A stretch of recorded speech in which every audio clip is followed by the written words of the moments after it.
আজি আমাৰ সদৌ অসম গৰীয়া জাতীয় পৰিষদৰ প্ৰতি বছৰে দুখনকৈ ৰাজ্যিক বৰ্ধিত কাৰ্যনিৰ্বাহক সভা হয়। এখন শেষৰখন সভা এবাৰ শিৱসাগৰত অনুষ্ঠিত হৈছে। ইয়াত আমাৰ 20খন জিলা সমিতিৰ প্ৰতিনিধি উপস্থিত আছে আৰু ৰাজ্যিক সমিতিৰ সকলো উপস্থিত আছে। যে গৰীয়াসকলৰ কিছুমান সমস্যা আছে, যেনেকৈ আমাক সুকীয়া জনগণনা কৰিব লাগে, OBCৰ মৰ্যাদা প্ৰদান কৰিব লাগে, বিভিন্ন চৰকাৰী সা সুবিধাসমূহত আমাৰ মানুহখিনিয়ে সুবিধা পাব লাগে।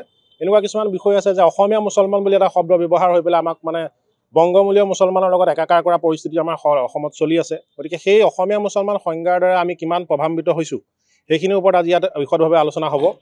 আৰু বিশেষকৈ বসুন্ধৰা আঁচনিৰ ক্ষেত্ৰত আমাৰ বহু কিছুমান দল সংগঠনে আমি কোৱা দেখিছোঁ বা আমাক যে বসুন্ধৰাত আমাৰ গৰীয়াসকল চৰকাৰী অফিচাৰসকলে অৱহেলা কৰিছে। নিশ্চয় অৱহেলা কৰিছে, তাত আমাৰ ক'বলগীয়া নাই। আৰু আমি চৰকাৰক আমি এইটোত আশা কৈছোঁ যে প্ৰকৃত গৰীয়াসকলক চিনাক্তকৰণ প্ৰক্ৰিয়া কৰাৰ দ্বাৰা তেখেতসকলক সুবিধা দিব লাগে। কিন্তু যে গৰীয়াসকলৰ যি তিনি পুৰুষ নিবিচৰাকৈ যে গৰীয়াক বসুন্ধৰা দিব লাগে বুলি যিসকলে কৈ আছে, আমি সেই কথাটো আমি বিৰোধিতা কৰিছোঁ।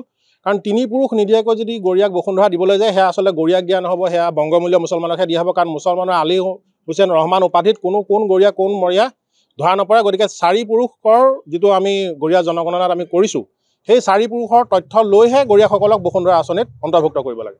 আজি আমাৰ এই বিশেষকৈ জৰীপটো আমাৰ যিটো জনগণনা OBC মৰ্যাদা পাবৰ কাৰণে এটা শুনানি হৈ আছে গোটেই অসমত। আমাৰ OBC কমিশ্যনে এটা শুনানি আৰম্ভ কৰিছে যে গৰীয়াসকলক OBC দিব লাগে নে নালাগে সেইটোৰ ওপৰত।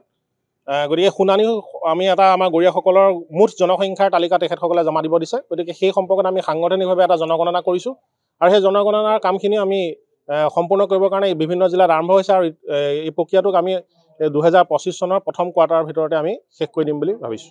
যিকোনো খবৰৰ বাবে যোগাযোগ কৰক 7099017330 লগতে 7099017110 নম্বৰত।